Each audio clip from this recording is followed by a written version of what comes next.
Human sa duha ka adlaw nga training workshop ngadto na sa mga 43 ka coaches ug 60 ka mga kabatan-unan nga mahiligon sa dulang tennis dinhi sa Zamboanga del Norte, pinaagi na sa pagpaningkamot sa City Government of Dapitan, pinanguluhan ni Mayor Seth Frederick Bullet Halushos, inubanan sa Great Kids Tennis Community of Dipolog City, karong adlaw atong ipahigayon ang pag-apod-apod sa mga tennis gears ngadto na sa 60 ka mga kabatan-unan.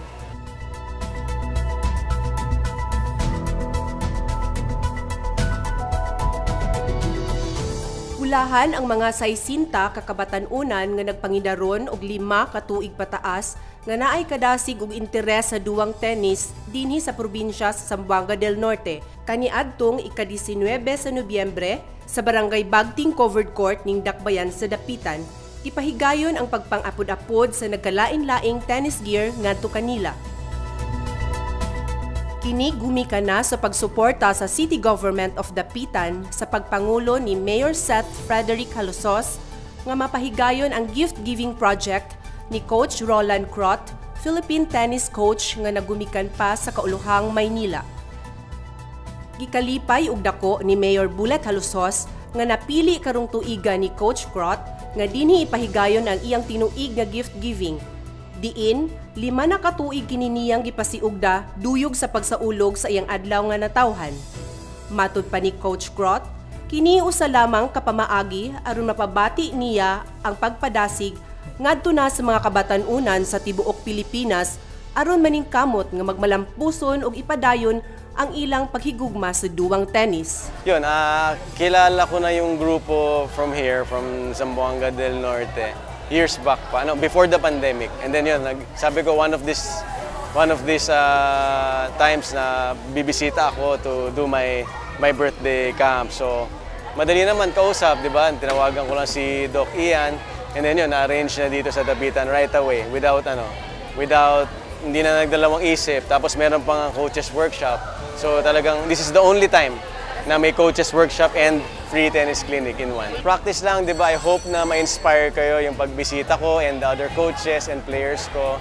Yun lang naman, gusto namin ma-inspire. Sayang, you have the support of the government.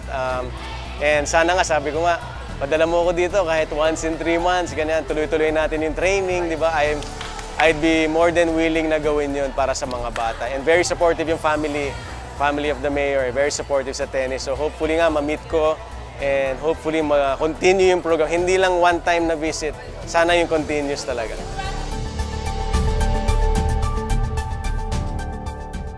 Lakip na sa mga gipanghatag mauusab ang mga nagkadaiyang branded backpack, rubber shoes ug sportswear.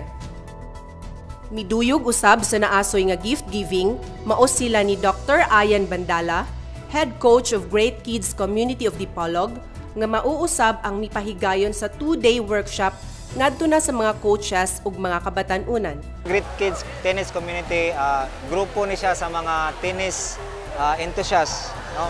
Pipila lang kami nga pamilya nga naapod may mga bata nga nanula. So nakita namo nga daghan mga bata nga gusto mo modula og tennis but dili sila maka-afford. So that's why nag-organize mi ani nga activity para kadtong mga bata nga underprivileged kids naay tsansa nga makadula og tennis, no.